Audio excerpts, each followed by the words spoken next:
Trump disgraces our military by using our men and women in uniform as mercenaries, serving the interests of multinational corporations like ExxonMobil and foreign countries like Saudi Arabia. Now, for political reasons, he claims he is against so-called endless wars, but he supports and is carrying out 19th and 20th century style naked imperialism. In October of 2019, Trump began our occupation of Syrian oil fields using the excuse that he was protecting the oil from ISIS. But he revealed his real reason is to prevent the Syrian people from having access to their own oil. What he really was considering was to plunder the oil in partnership with ExxonMobil or some other multinational corporation. On October 27th, 2019, regarding Syria, he said, quote, "We are leaving soldiers to secure the oil. Now, we may have to fight for the oil. That's okay. Maybe somebody else wants the oil, in which case they have a hell of a fight. It can help us because we should be able to take some also. And what I intend to do, perhaps, is make a deal with an ExxonMobil or one of our great companies to go in there and do it properly. Right now, it's not big. It's big oil underground, but it's not big oil up top." But after our military leaders objected to his portrayal of our troops as essentially mercenaries who are pillaging the wealth of another country, Trump backed off. But then, just last Friday night, he again revealed his real motives for occupying Syria's oil fields, telling Laura Ingraham, "You know what I did? I left troops to take the oil. I took the oil. The only troops I have are taking the oil. They're protecting the oil.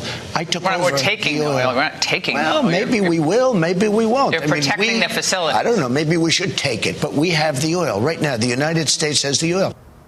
I call upon all Americans to stand side by side, including those who've been supporting Trump, no matter what he says or does, to recognize he is simply unfit to be commander-in-chief of our patriotic men and women serving our country in uniform.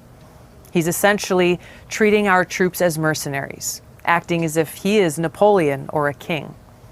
It's time for all Americans, no matter what our political party, to put the interests of our country before the interests of Trump or any other individual or political party. And today I'm honored to officially welcome another true American patriot, a 17-year veteran of the Hawaii Army National Guard, a 4-term Democrat congresswoman, very, very popular, the former vice chair of the National Democratic Party and a 2020 Democrat candidate for the United States presidency. You know, she was a very good candidate. Every time she ran, she was good. She did well. She decided to leave. She couldn't take it anymore, but she is very special. And I didn't know this, but she was a lieutenant colonel. That's not bad. Lieutenant colonel. Not bad. I didn't know that. You know, I just found out. I said, put it down. You got to put that down. That's bigger. That's better than all the other stuff I read.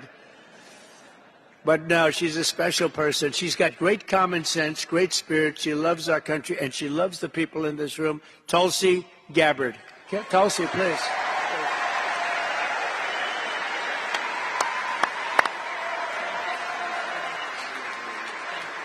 I am proud to stand here before you today, whether you're a Democrat, a Republican, or an independent.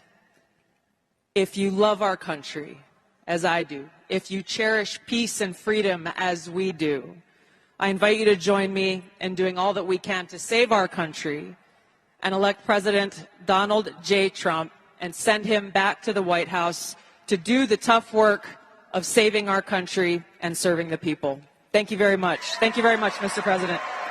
Human Rights Watch claims Saudi authorities have killed hundreds of Ethiopian migrants crossing the border from Yemen. CNN's Salma Abdelaziz has details. A deeply disturbing report released on Monday by Human Rights Watch alleges that Saudi border guards killed at least hundreds of Ethiopian migrants and asylum seekers attempting to cross the border from Yemen into Saudi Arabia between March of 2022 and June of this year. The accounts are absolutely harrowing. More than 24 individuals describing explosive incidences, so the use of rockets, mortar fire, gunfire by Saudi border guards. Some survivors describing Saudi border guards asking them which limb they would prefer to be shot before shooting them at close range. To give you an understanding of just how deadly these crossings are. We love Saudi Arabia. We love you more. We love Saudi Arabia. The king is my friend, the crown prince is my friend, who's now the prime minister, crown prince, and everything else. And he deserves to be, but they're great friends of mine and they're great people. And it's an honor to have so many Saudis. I just spoke to Yasser and I said, you know, we have so many Saudis today. It's so nice to see that. They love us and we love them, and it's an honor to have you all. Thank you very much for coming in, Gary.